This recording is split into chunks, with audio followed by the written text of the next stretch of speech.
यासीन मलिक साहब के लिए भरपूर आवाज़ उठेगी और हम इंशाअल्लाह ताला उस आवाज़ को दुनिया भर में पहुंचाएंगे। मुझे इस बात का भी अफसोस है जहां आज इतनी बड़ी ये ख़बर है कि कश्मीर के एक बेटे को बर्बरियत से उम्र कैद की सज़ा सुना दी गई, तो इस पे आज पूरी कौम की तवज्जो कश्मीर पर होनी चाहिए। उन्होंने 2 दिन पहले रो कर एक इमरान खान साहब रिक्वेस्ट भी की थी कि अपने जो लॉन्ग मार्च है उसको 2 दिन आगे कर दें, डिफ़र कर दें, क्योंकि 25 तारीख़ को उनको सज़ा सुनाई जानी है, लेकिन उस पर उन्होंने कान नहीं धरे। तो आज उतनी मौसर जो आवाज़ है जो पाकिस्तान से जानी चाहिए थी, वो आज एक फेल्ड लॉन्ग मार्च की नज़र हो गई। दूसरी बात यह कि मैं तमाम लॉ इन्फोर्समेंट एजेंसीज़ को दिल की गहराइयों से खराज तहसीन पेश करना चाहती हूँ, उनको शाबाश देना चाहती हूँ कि उन्होंने आज एक फितने को उन्होंने नाकाम किया, उनके आगे बंद बांधा, उसके लिए कुर्बानियाँ दी। मैं कल भी जो कांस्टेबल शहीद हुए हैं, इनकी जो खूनी इनकलाब की नज़र हुए हैं, और उसके बाद आज भी एक गाड़ी का एक्सीडेंट हो गया, पुलिस की गाड़ी का, उसमें कुछ शहादतें हो गई। तो मैं उन सब लॉ इन्फोर्समेंट एजेंसीज़ को खराज तहसीन भी पेश करना चाहती हूँ, शाबाश भी देना चाहती हूँ, और उन सब को जिन्होंने अपनी जानें इसमें खोई हैं किसी की कुर्सी की हवस की खातिर। मैं उन सब की जो ख़ानदान हैं, जो पीछे रह जाने वाले लोग हैं, मैं सबसे इज़हार हमदर्दी भी करती हूँ। मेरी दुआएं भी उनके साथ हैं। अल्लाह ताला जो शहादत के रुतबे पे फ़ाइज़ हुए हैं, अल्लाह ताला उनको जन्नतुल फिरदौस में जगह अता फ़रमाए, उनके ख़ानदानों को अल्लाह ताला सब्र अता फ़रमाए। मैं फिर उसी चीज़ से अपनी शुरू करूँगी। मैंने कल भी कहा था कि इमरान ख़ान एक ज़िंदा लाश है, और ये भी मैंने कहा था गवर्नमेंट को, मैंने ये बात ऑन रिकॉर्ड है मेरी कि मैंने प्राइम मिनिस्टर से भी ये रिक्वेस्ट की थी, गवर्नमेंट से भी ये रिक्वेस्ट की थी कि इसको ना पकड़ा जाए, इसको एक्सपोज होने दिया जाए। तो एग्जैक्टली वही हुआ। 25 लाख की 2 मिलियन अफराद आ रहे हैं, 3 मिलियन अफराद आ रहे हैं, पाकिस्तान खड़ा हो गया है, पाकिस्तानी कौम खड़ी हो गई है। इतनी मैंने अवेयरनेस कभी देखी नहीं। जलसों में तो इस तरह हो रहा था जाके पाकिस्तान के तूलो अर्ज़ में सिर्फ एक ही आवाज़ आ रही है, और वो ये है कि लॉन्ग मार्च होगा और हुकूमत को उल्टा दिया जाएगा और अगला इलेक्शन जीत लिया जाएगा। तो आज पाकिस्तान की कौम ने, पाकिस्तान की माओं ने, पाकिस्तान के बच्चों ने, पाकिस्तान के बेटों ने, पाकिस्तान के बुज़ुर्गों ने जो आज जन्नाटेदार थप्पड़ इमरान ख़ान के मुँह पर रसीद किया है, उसकी गूंज न सिर्फ आज सुनाई दे रही है, बल्कि आने वाले वक्तों में वो गूंज और भी ज़्यादा सुनाई देगी। तो मैं अपनी कौम को भी खराज तहसीन पेश करना चाहती हूँ, मैं अपनी कौम का शुक्रिया भी अदा करना चाहती हूँ, मैं अपनी कौम को सलाम भी पेश करना चाहती हूँ कि उन्होंने बर वक्त इस फितने को, जिसका नाम इमरान ख़ान है, उसको न सिर्फ पहचाना, उसको न सिर्फ रोका, बल्कि किसी भी एहतजाज में ना शामिल होकर उन्होंने इस बात का सबूत दिया कि कौम ये समझती है कि इस किस्म के जितने भी फितने हैं, जितने भी फसाद हैं, जो अपनी कुर्सी की खातिर मुल्क में आग लगाने को तैयार हैं, उनका साथ नहीं देना।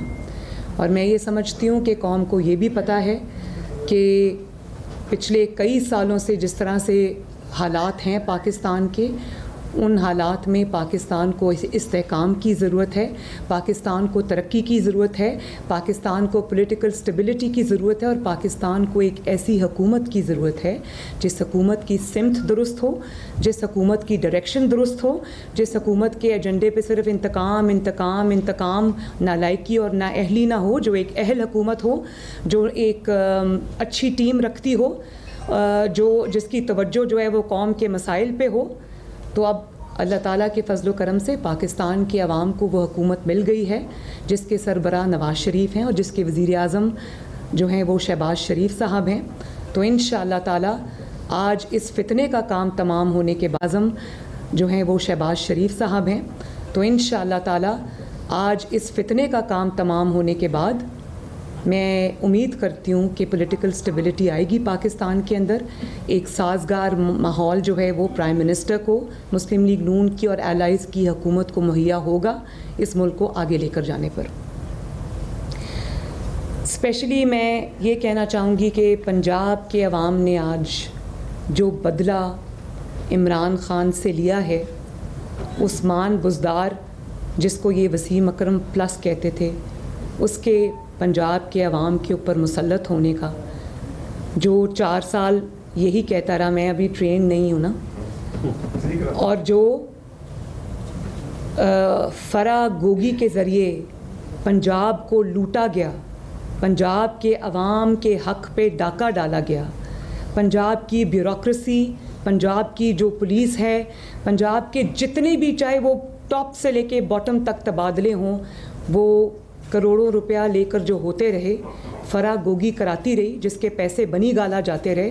तो पंजाब ने अपना मैंडेट छीनने का, जो नवाज़ शरीफ और शहबाज शरीफ का मैंडेट था, पाकिस्तान मुस्लिम लीग नून का मैंडेट था, शेर का मैंडेट था, वो मैंडेट छीनने का बदला आज पंजाब ने इमरान ख़ान से चुकता किया। फरा गोगी को अवाम, पंजाब के 12 करोड़ अवाम के सर पे मुसल्लत करने का बदला आज पंजाब ने लिया। उस्मान बुज़दार जैसे नालायक शख्स को डमी चीफ मिनिस्टर बिठा के पंजाब की बर्बादी का बदला आज पंजाब के अवाम ने लिया। और 25 लाख की ये बात कर रहे थे, 2 मिलियन की ये बात कर रहे थे। पंजाब, पूरे पंजाब के 37-38 डिस्ट्रिक्ट से कहीं 200 बंदा नहीं निकला।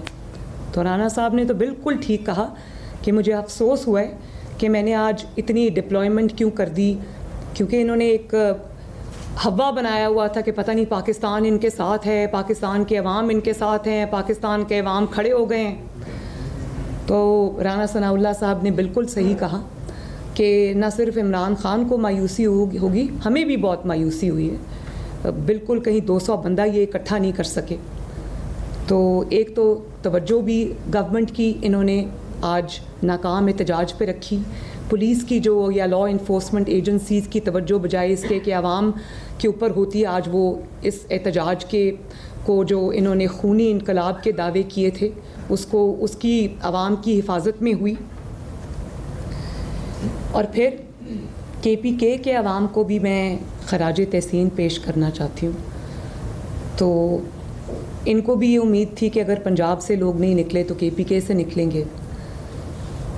KPK से भी इंतहाई शदीद मायूसी का इनको सामना करना पड़ा। और वो जो इनकलाब आ रहा था ना, वो हेलीकॉप्टर के ज़रिए KP और पंजाब के दरमियान कितनी देर हवा में मुअल्लक़ रहा, अभी भी मुअल्लक़ है। वो इनकलाब तो ना आ सका। KPK वालों ने भी इसके इनकलाब को रिजेक्ट किया, इसकी फसाद को रिजेक्ट किया, इस फितने को रिजेक्ट किया। तो मैं KP के अवाम को भी, सिंध के अवाम को भी, बलूचिस्तान के अवाम को भी, पंजाब के अवाम को भी सलूट करती हूँ। फिर इन्होंने जब इनको 2-3 दिन पहले, क्योंकि इन्होंने अनाउंसमेंट तो कर दी थी, अनाउंसमेंट करके लॉन्ग मार्च की, ये फंस गए थे क्योंकि इनको वो अवामी रिस्पॉन्स नहीं मिल रहा था। इनको वो बिल्डअप जो ये समझ रहे थे कि होगा वो नहीं हो सका। तो इन्होंने फिर गवर्नमेंट को अप्रोच करना शुरू किया। इन्होंने असद कैसर साहब ने, अयाज सादिक साहब को 2 दिन पहले, असद कैसर साहब ने, और जो एक्स चीफ मिनिस्टर हैं उनका क्या नाम है, परवेज़ खटक साहब ने, इन्होंने 2 दिन पहले अयाज सादिक साहब को अप्रोच किया कि बैठ के हम बातचीत चाहते हैं और इसका हल चाहते हैं। तो अयाज सादिक साहब ने नवाज़ शरीफ साहब से रब्ता किया और उन्होंने कहा कि ये हमसे कह रहे हैं कि कुछ लो और कुछ दो की बुनियाद पर हमसे बातचीत कर लें। भले आपने इलेक्शन अभी नहीं कराने तो आप कुछ महीने बाद की डेट दे दें इलेक्शन की, लेकिन देयर बाय मीनिंग के अल्लाह का वास्ता हमें धरने से बचा लें। तो नवाज़ शरीफ साहब ने कहा कि मैं किसी धौंस और धांधली में और इस तरह के जो फितनाबाज हैं, इस तरह से जो जत्था लेकर आकर तो डिमांड्स रखने वाले, मैं उनकी किसी धमकी में नहीं आऊँगा। अब इन्होंने जो ऐलान किया है ये उसको पूरा करे। मैं इनके कहने पे इंतखाबात नहीं कराऊँगा और इंतखाबात अब जब होंगे इंशाअल्लाह ताला वो तब होंगे। अगर अब होने भी थे तो नहीं होंगे इंशाअल्लाह, ये मुल्क आगे चलेगा। तो जब इनको ये जवाब मिला तो उसके बाद आज और कल इन्होंने फिर राब्ते किए गवर्नमेंट के साथ, हुकूमत के साथ, और इन्होंने कहा कि मिल के बैठें, आएँ, बात करें। तो फिर हुकूमत ने इनको कहा कि ठीक है, आ जाएं। आज ये सुबह 10 बजे स्पीकर हाउस में आए, जिसमें शाह महमूद कुरैशी साहब थे, जिसमें असद उमर साहब थे और जिसमें परवेज़ खटक साहब थे। और पहले जो अयाज सादिक साहब से बात हुई थी, उसमें फवाद चौधरी साहब थे और असद कैसर साहब थे। तो आज ये 3 हज़रात 10 बजे स्पीकर्स हाउस में आए। इन्होंने अपने मुतालबे सामने रखे और कहा कि इलेक्शन और कि हमें कोई जलसे की जगह दे दी जाए।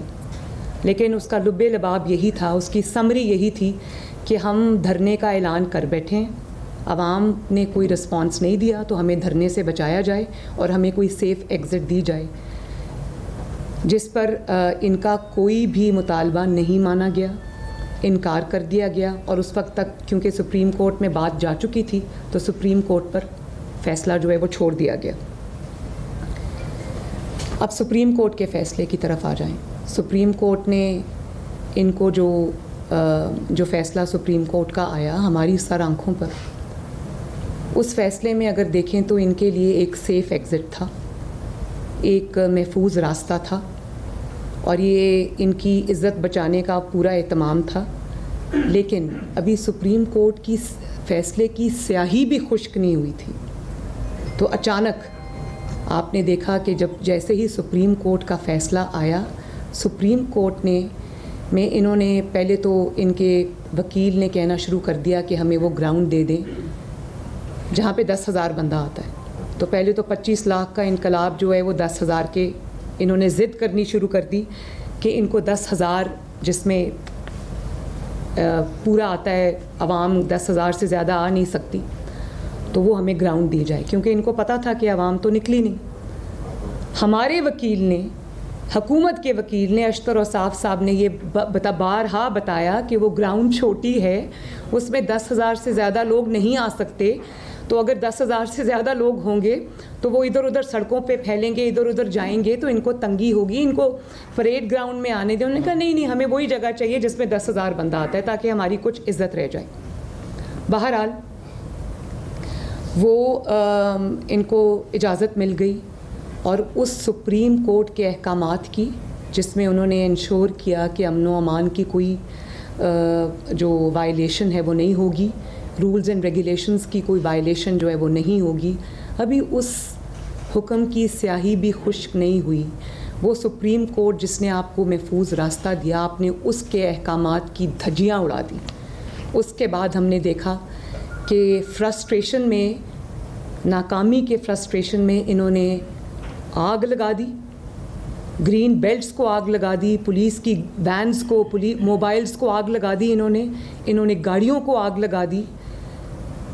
तो वो जो आग और खून का एजेंडा था इमरान खान का, उसने पहले पूरे मुल्क में उसने तकरीर के ज़रिए, उसने झूठी इल्ज़ामात के ज़रिए, उसने झूठे ख़त के ज़रिए, एक झूठे साजिश का बयानिया बनाने के ज़रिए उसने जो आग लगाने की कोशिश की, आज उसके पैरोकारों ने भी वही किया। ग्रीन बेल्ट्स को आग लगाई, इमलाक को नुकसान पहुंचाया, ज़ाती लोगों की जो अवाम के इमलाक थे उनको नुकसान पहुंचाया, पुलिस की कार्स को, वैन्स को नुकसान पहुंचाया। तो हम तो पहले यही कह रहे थे कि ये फसाद है, ये फितना है, इसको रोका जाए। तो आज सुप्रीम कोर्ट ने भी देखा होगा कि किस तरह से सुप्रीम कोर्ट के जो अहकामात हैं उनको पाँव के तले रोंदा गया और जो अमन व अमान की सिचुएशन है वो इन्होंने फ़ौरन सुप्रीम कोर्ट के हुक्म के बाद जो है वो क्रिएट की। कल मैंने एक ज़िक्र किया था, आज आप देखें मुझे बड़ा अफसोस हुआ कि आज पंजाब में कहीं कंटेनर, प्लीज़ ज़रा काइंडली खामोशी इख्तियार करें।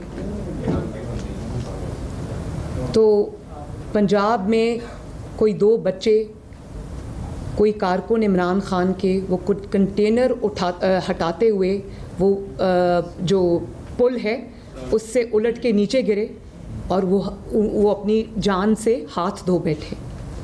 तो मुझे आज फिर यकीन माने बतौर माँ ये ख्याल आया कि इमरान खान के बच्चे लंदन में सेफ़ एंड साउंड बैठे, लंदन में हिफाजती दीवारों के पीछे हैं, उनको ना कोई जान का ख़तरा है ना कुछ, और यहाँ कौम के बच्चे इमरान खान ने मरवा दिए, माओं के जिगर गोशों को इसने मरवा दिया अपनी कुर्सी की हवस की खातिर। ख़ुद ये हेलीकॉप्टर पे चढ़ गया, कंटेनर पे चढ़ गया, लोग पैदल और इधर उधर मारे खाते रहे, इतनी शदीद गर्मी में डंडे खाते रहे। तो ये डिस्क्रिमिनेशन क्यों है? मैंने तो कल भी कहा था कि अगर इतना ही आपको इनकलाब है, इतना ही आपको अगर कोई आपके ख़्याल में कोई मुल्क को तहरीक की ज़रूरत है और इतना ही कोई जहाद है, तो जहाद में सबसे पहले अपनी वाइफ और अपने बच्चों को और अपनी बहनों को लेकर आओ।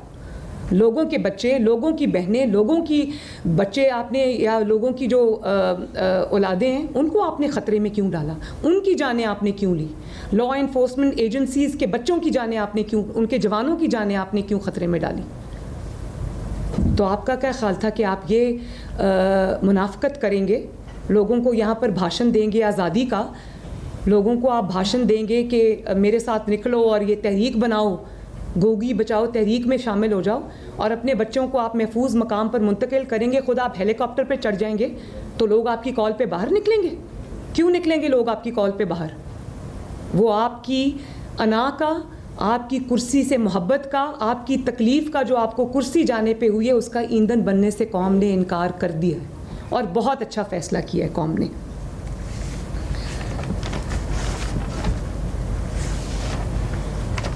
तो मैं अब ये कहना चाहती हूँ कि इस तारीख़ी नामोशी के बाद, इस तारीख़ी नाकामी के बाद, इस तारीख़ी शर्मिंदगी के बाद जो आज इमरान ख़ान को हुई है, तो मेरा एक मुखलिसाना मशवरा है उनको कि उनकी सियासी लाश जो अब पाकिस्तान में तअफ़्फ़ुन फैला रही है, उसको वापस बनी गाला ले जाएं, वहाँ किसी हुजरे में जाके बैठ जाएं और तस्बीह घुमाकर अल्लाह अल्लाह करें और इस मुल्क को तरक्की करने दें।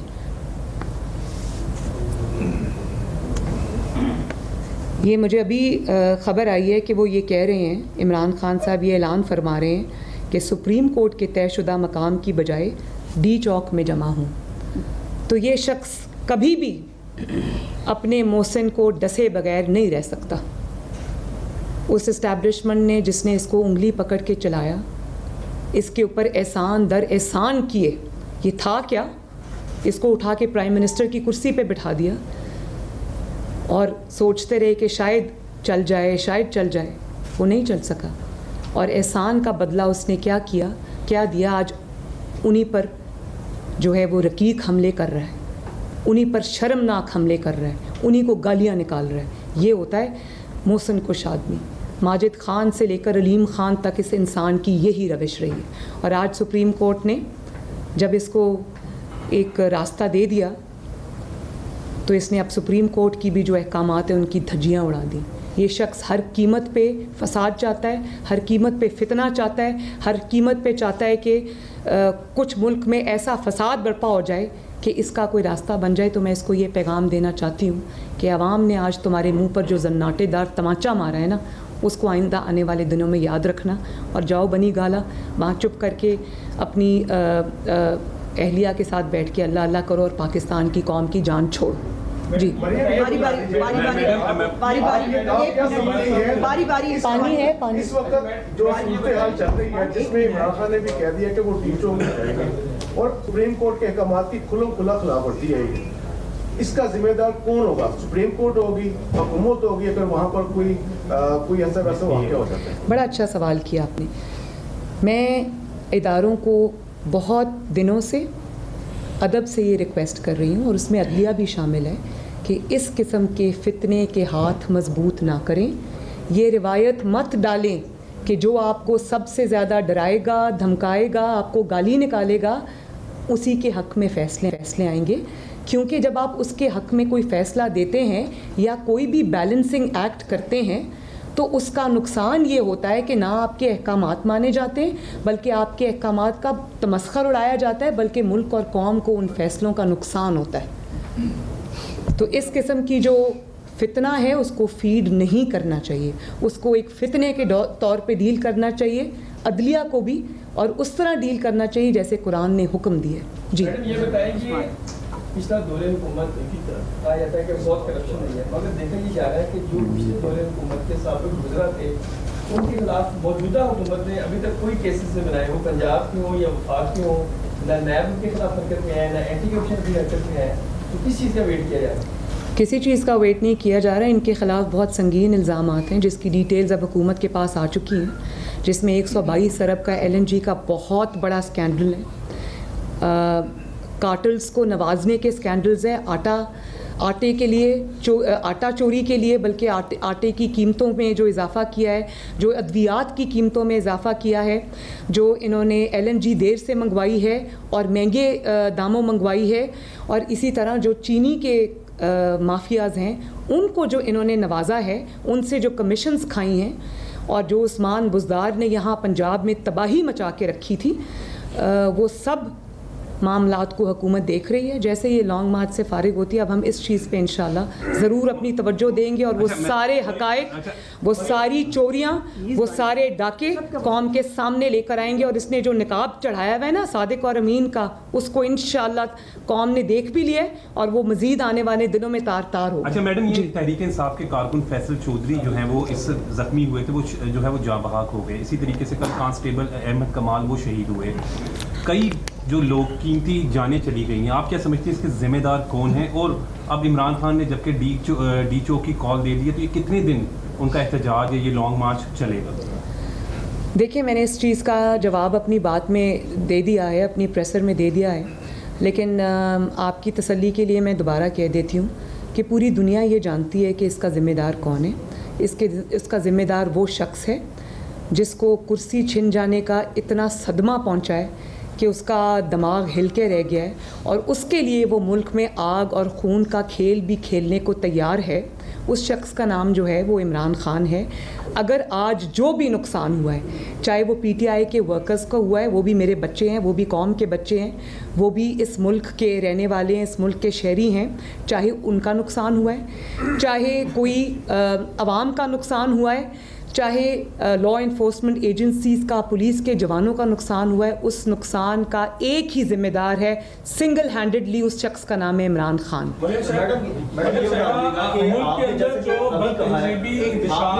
अभी कहा है आपने कि एस्टेब्लिशमेंट ने इमरान खान को बनाया। इमरान खान तो अब वज़ीर-ए-आज़म नहीं रहे, सिस्टम आपके पास है सारा मुकम्मल तौर पे। अब ये बता दें कि एस्टेब्लिशमेंट मुकम्मल तौर पे क्या आपको सपोर्ट करेगी और इस हुकूमत को टाइम पूरा करने का मौका मिल जाएगा? देखिए, उन्होंने बहुत अच्छा फ़ैसला किया है, जिसकी मैंने पहले भी तारीफ़ की है, कि अगर उन्होंने ये फ़ैसला किया है कि वो आइन और कानून का जो उनका दायरा कार है, जो आइन ने मुतय्यन कर दिए, वो उसी पर रहेंगे। सियासी मामलात में मदाखलत नहीं करेंगे और आवाम की चॉइस आवाम पे छोड़ देंगे, तो ये एक बेहतरीन फ़ैसला है। और इसकी तकलीफ़ पूरे पाकिस्तान में एक ही शख्स को है, जिसको चीटिंग की आदत थी, जिसको अंपायर को साथ मिला के खेलने की आदत थी, जिसको RTS बिठाने की ज़रूरत थी, जिसको ECP के अमले को चोरी करने की ज़रूरत थी, जिसको एक पेज की शदीद ज़रूरत थी, उसके बगैर वो चल नहीं सकता था। तो मैंने तो पहले भी ये बात कर दी थी कि वो नंबर सब बदल गए।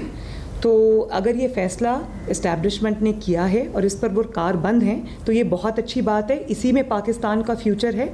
हुकूमत जो है वो उसको बनाने और गिराने का इख्तियार सिर्फ़ और सिर्फ पाकिस्तान के अवाम को है। मेरी नज़र में इस हुकूमत को अपनी मुद्दत पूरी करनी चाहिए। पाकिस्तान इस वक्त नहीं, किसी भी वक्त 5 साल से पहले इलेक्शन का मुतहम्मिल नहीं हो सकता, क्योंकि किसी के धौंस और किसी के जत्थेबाजी को हम पाकिस्तान के कौम के इलेक्शन के फ़ैसले नहीं करेंगे। इस मुल्क को अब इसकी सिमत दुरुस्त करनी है। इसकी इकॉनमी इमरान खान की नालायकी और बेहिसी की वजह से वेंटिलेटर पे है। इस मुल्क को हमने सीधा करना है। IMF के साथ हमने टॉक्स रिज्यूम किए हैं।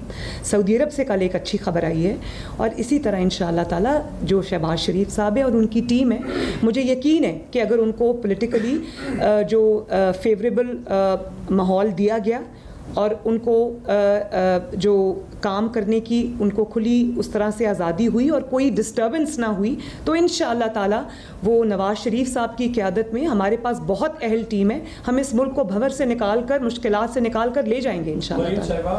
जी के अंदर बदतहजीबी इंतशार फैलाया जा रहा है और ख़ासतौर पर अगर मीडिया उसे हाईलाइट करता है तो निशाना बन रहा है। समा की टीम को लाहौर, कराची, KP के अंदर, इस्लामाबाद के अंदर ना सिर्फ तशद्दुद हो रहा है, कराची के अंदर हमारे जो है स्टाफ को भी मारा गया है। मैंने वो आपकी कोई खातून है उनकी मैंने देखी है, विजुअल्स बड़े डिस्टर्बिंग थे। मैं यही सवाल कर रहा था कि ये माशरा किस तरह चले गया है, आप क्या देख रही हैं? अगर मीडिया को अगर सच निकालने के ऊपर इस तरह तशद्दुद का निशाना बनाया जाएगा, आज़ादी इज़हार राय पर इसी तरह कदमें लगती रहेंगी, तो फिर क्या राय आप क्या समझती है, क्या हल इसका क्या निकलेगा? देखें, ये कोई इस पर आज़ादी राय पर कोई कदगन नहीं है। ये एक हारे हुए शख्स की जो अब अपनी अगली बैटल भी हार गया है, ये उस शख्स की फ्रस्ट्रेशन है। और जब इंसान फ्रस्ट्रेटेड होता है, जब इंसान हर तरह से आगे पीछे दाएं बाएं नाकामी देख रहा होता है और उसको अपना कोई चांस या कोई अपनी अपॉर्चुनिटी नज़र नहीं आ रही होती, तो फिर वो इसी किस्म के हथकंडों पे उतरते हैं जिस किस्म के हथकंडों पे इमरान खान साहब आज उतर आए हैं। तो फिर वो मीडिया को भी मारेंगे, वो फ़िज़िकल वायलेंस भी करेंगे, वो आवाम की अमलाक को भी, कौमी अमलाक को भी नुकसान पहुँचाएँगे। तो उन्होंने एक दफ़ा अपने आप को कम्प्लीटली पूरी कौम के सामने और दुनिया के सामने एक्सपोज कर दिए। अब ये नहीं कह सकते कि हम एक सियासी जमात हैं, ये एक इंतशारी जमात हैं, ये एक जो है, मैं क्या कहूँ अब मेरे बस यही आप समझ जाएं कि ये हर हरबे आखिरी हद तक जाएंगे, क्योंकि ये बहुत फ्रस्ट्रेटेड हैं। इनको अपना फ्यूचर, पॉलिटिकल फ्यूचर जो है वो बिल्कुल ब्लीक नज़र आ रहा है। जी, ये बताइएगा कि अभी आपने फरमाया कि इस हुकूमत को अपनी टर्म पूरी करनी चाहिए, जबकि इससे पहले अच्छा एक सेकंड मैं एक और जवाब दे दूं। अगर ये मीडिया पे इस तरह हमले करेंगे, वो सब बातें गवर्नमेंट नोट कर रही है, एक एक चीज़ का ना सिर्फ हिसाब लिया जाएगा, बल्कि समा पे जो आज हमला हुआ है या किसी भी चैनल के किसी भी रिपोर्टर को या गाड़ी को या किसी उस पर नुकसान पहुंचा है, कल जो कांस्टेबल को गोली मारी गई है, 5 बच्चों के बाप को, आज भी जहाँ जहाँ नुकसान हुआ है, पुलिस की जो गाड़ी को नुकसान हुआ है, इस सब के हिसाब किताब जो है वो हुकूमत इनसे लेगी। Law and order situation create करने पे इनके ख़िलाफ़ कानून हरकत में आएगा और इनको हम कैफरे किरदार तक पहुंचाएंगे इंशाल्लाह, ऐसे नहीं छोड़ेंगे। नहीं, काइंडली वो पूछ रहे थे, पहले उन्हें पूछने दें। अभी आपने फरमाया कि हुकूमत को ये टर्म पूरी करनी चाहिए, आपने अभी इस मौक़िफ़ की हामी है, लेकिन इससे पहले आप अपने जलसों में, तकरीरों में और मीडिया टॉक में ये कहती रही हैं कि इस हुकूमत को पिछले हुकूमत का मलबा अपने सर नहीं लेना चाहिए और अर्ली इलेक्शन की तरफ जाना चाहिए। जी, तो अब इसमें आपने ये जो स्टांस चेंज किया है, इसकी क्या हो? देखें, जब इन्होंने ऐलान किया, मैं बिल्कुल इस बात की हामी थी, क्योंकि जब मैंने आपको पहले भी ये बताया था कि हमें दूर से नज़र आ रहा था जब हम हुकूमत से बाहर थे कि बहुत बुरी हालत है आवाम की, मईशत जो है वो बहुत ही नाजुक मोड़ पे है, और कोई भी महकमा आप हुकूमत का उठा लें या आप फॉरेन रिलेशंस की बात कर लें, मईशत की बात कर लें, लॉ एंड ऑर्डर की बात कर लें, दहशतगर्दी की बात कर लें, लोड शेडिंग ने फिर जो है वो सर उठा लिया। तो ये हमें दूर से नज़र आ रहा था कि अवाम रोटी से मजबूर हैं, दवाई से मजबूर हैं, महंगाई से मजबूर हैं, वो हमें नज़र आ रहा था। लेकिन जब हम हुकूमत के अंदर आए तो शहबाज शरीफ साहब ने जब मामलात को खंगाला तो हमें नज़र आया कि मईशत सिर्फ ICU में नहीं है, मईशत को ये अपनी नाअहली नालायकी से और अपनी बेहिसी से वेंटिलेटर पर डाल कर चले गए। तो मैंने तब शहबाज साहब को ये कहना शुरू किया, अपनी हुकूमत को ये कहना शुरू किया कि हमें आवाम से फ़्रेश मैंडेट लेना चाहिए, क्योंकि इस किस्म के मामलात की दुरुस्तगी के लिए 3 महीने या 6 महीने काफ़ी नहीं होते। जब आप मेजर्स लेते हैं, सख्त फ़ैसले लेते हैं, तो आपको उसके बाद मुल्क को स्टेबलाइज़ करने के लिए, इकॉनमी को स्टेबलाइज़ करने के लिए कम से कम 2 साल का वक्त दरकार होता है। उसकी मिसाल मैं आपको तब देती हूँ, जब 2013 में हमें हुकूमत मिली तो 22 घंटे की लोड शेडिंग थी, और जो इकॉनमी का हाल था, वो GDP जो थी वो 1.8 समथिंग थी। तो हमने 3 साल के अंदर अंदर अल्हम्दुलिल्लाह ना सिर्फ लोड शेडिंग को 0 लोड शेडिंग पे ले आए, बल्कि 6 पे ग्रोथ रेट चला गया, और चीज़ें बहुत बेहतर हो गई, मईशत बेहतर हो गई, हर चीज़ बेहतर हो गई, CPEC बनना शुरू हो गया। तो उसको लेकिन 2 से 3 साल लगे। तो लेकिन जब इन्होंने ये धमकी लगाई कि हम आ रहे हैं जत्था लेकर, तो उस वक्त तो मैंने, सब ने, नवाज शरीफ ने यक ज़बान होकर ये कहा, शहबाज शरीफ साहब ने, कि अगर अब इलेक्शन होना भी है तो नहीं होगा। अगर जत्थों ने फ़ैसला करना है तो इस मुल्क का मुस्तकबिल तारीख है। अब हमारी ज़िम्मेदारी है कि जत्थों के हाथ में मुल्क को ना जाने दें, फितने के हाथ में मुल्क को ना जाने दें। अब जो भी है मुश्किल फ़ैसले करने पड़ते हैं, करें, उसका फ्लैग लेना पड़ता है, लें, कौम को एक रोड मैप दें कि 3 महीने में हम यहाँ होंगे, 4 महीने में हम यहाँ होंगे, 6 महीने में हम यहाँ होंगे। और मुस्लिम लीग नून पे कौम को एतबार है। आज जो उन्होंने इमरान खान का साथ नहीं दिया, वो इसलिए नहीं दिया कि मुस्लिम लीग नून के वादों पर कौम को एतबार है। मुस्लिम लीग नून ने जब भी वादा किया उसको डिलीवर किया। मैं अपनी पूरी कारकर्दगी पे आपको 2 घंटे ब्रीफिंग दे सकती हूँ। मोटरवेज़ के जाल आपको दिखा सकती हूँ, सड़कों के जाल दिखा सकती हूँ। लोड शेडिंग ख़त्म करने के लिए हमने जो पूरा जाल बिछाया नए कारखानों का बिजली के, मैं आपको उसकी तफसील दे सकती हूँ। मैं आपको सीपैक बता सकती हूँ। मैं इकनॉमिक रिवाइवल के लिए मुस्लिम लीग नून ने जो फ़ैसले लिए थे, मैं उनकी तफासील आपको अभी बता सकती हूँ। इधर ये क्या बता सकता है 4 साल में क्या किया? सवाए इंतकाम के आपके पास कुछ नहीं है बताने को कि मैं अपनी कारकर्दगी जो है वो अब इलेक्शन में जाके अवाम को बताऊंगा। भाई 4 साल की कारकर्दगी में 4 सेकंड तुम नहीं बोल सकते, अवाम को क्या बताओगे? तो जब ये मरहला आया, हम सब ने मिलकर ये डिसाइड किया कि इस मुल्क को अब जत्थों के हवाले नहीं करना। इस मुल्क की डायरेक्शन सीधी करनी है। कुछ अभी कर जाएंगे और कुछ इंशाल्लाह ताला इलेक्शन में आवाम को बता के, हम जब भी इलेक्शन होंगे हम इलेक्शन में जाएंगे और फ्रेश मैंडेट लेंगे। शुक्रिया।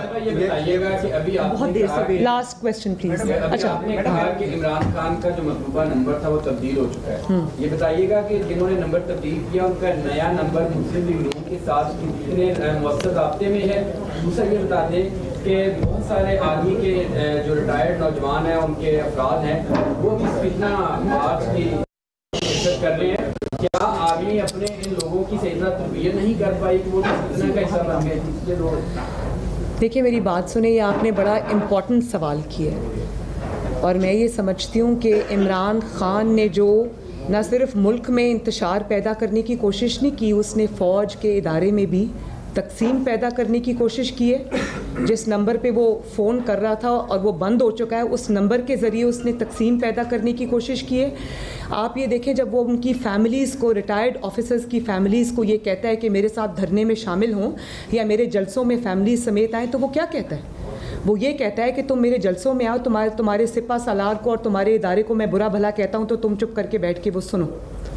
तो फ़ौज की फ़ैमिलीज़ को भी ये सोचना चाहिए कि जो शख्स उनको उनके इदारे के अंदर, वो इदारा जिसके अंदर उन्होंने पूरी ज़िंदगी खिदमात अंजाम दी हैं, वो उस इदारे के अंदर इंतशार पैदा करना चाहता है, तफरीक पैदा करना चाहता है और लड़ाई कराना चाहता है, तो क्या वो अनजाने में उसका हिस्सा तो नहीं बन रहे? जी मैडम ये आपने अभी हमें बताया कि कुछ लोग पीटीआई के आए थे और उन्होंने बैक चैनल कुछ गुफ्तगू चली जिसमें उन्होंने कहा कि कोई सेफ एग्जिट दिया जाए। आपने ये भी बताया कि मईशत इस वक्त वेंटिलेटर पर है और मुल्क को मुआशी इस्तेहकाम के लिए सियासी इस्तेहकाम की ज़रूरत है। क्या आप समझती हैं कि जो लोग आज मुज़ाकरात के लिए आए थे, इस किस्म के कुछ एलिमेंट्स पीटीआई के अंदर हैं, बैठ कर बात हो सकती है एक रिकन्सिलिएशन के लिए, मुल्क को आगे बढ़ाने के लिए? पीटीआई के अंदर हैं जिनके साथ बैठ कर कुछ बात हो सकती है एक रिकन्सिलिएशन के लिए, मुल्क को आगे बढ़ाने के लिए? कर ली उनसे। पाकिस्तान के अवाम ने आज उनको ये जवाब दे दिया है कि तुम्हारा फितना, तुम्हारा फसाद, तुम्हारा जो सो कॉल्ड आज़ादी का एक नैरेटिव था उसको कौम ने रिजेक्ट कर दिया। तो ये फ़ैसला तो कौम ने कर दिया। रही बात इनसे बातचीत की, तो ये किसी भी चीज़ में स्टेक होल्डर्स नहीं है। ये बड़ी रऊनत के साथ नेशनल असम्बली से, प्रोविंशियल असम्बली से इस्तीफ़े दे के निकले थे। ये और बात है कि पैसा देखकर और तनख्वाहें देखकर आज भी इनकी राल टपकती है, तो इन्होंने वो तनख्वाहें दोबारा लेनी शुरू कर दी हैं। लेकिन ये अब नेशनल असम्बली का हिस्सा नहीं रहे, ये अब प्रोविंशियल असम्बलीज़ का हिस्सा नहीं रहे, ये स्टेक होल्डर्स नहीं हैं। इनको सिर्फ अब अगर डील करना है इनके साथ तो एक फितने के तौर पे, एक फसादी के तौर पे डील करना है।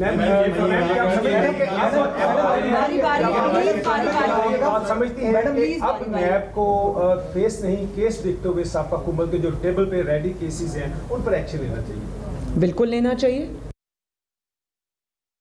हुकूमत के जो टेबल पे रेडी केसेस हैं उन पर एक्शन लेना चाहिए? बिल्कुल लेना चाहिए। क्यों नहीं लेना चाहिए? नैब तो बल्कि बदनाम हो गई है हम पर झूठे केस बना के। अब एक दफ़ा ज़रा नैब को चाहिए थोड़े से सच्चे केस भी बना दें। मुस्तकबिल है भाई इस मुल्क में उनका एक ही मुस्तकबिल है कि या तो बनी गाला तक अपने आप को महदूद कर लें, हुजरे में बैठ जाएं, वो तस्बीह जो वो घुमाते रहते हैं और मुंह से गलाजत बकते रहते हैं, वो गलाजत छोड़ दें, कौम को गुमराह करना छोड़ दें। आप नाकाम और नाम की इलेक्ट्रिक शीट, प्योर कॉपर और